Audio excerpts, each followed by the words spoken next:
ko alam kung paano to simulan. Siguro sa pasasalamat na lang idaan lahat ng sakripisyo mo sa mga nagdaan. Mga pagod at hirap mong aking natatandaan. Ikaw ang pinakamatapang nakilala ko.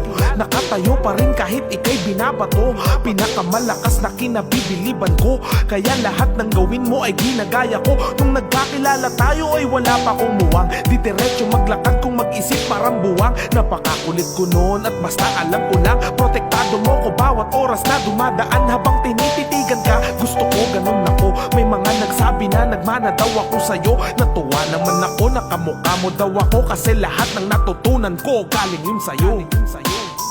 Ikaw pa rin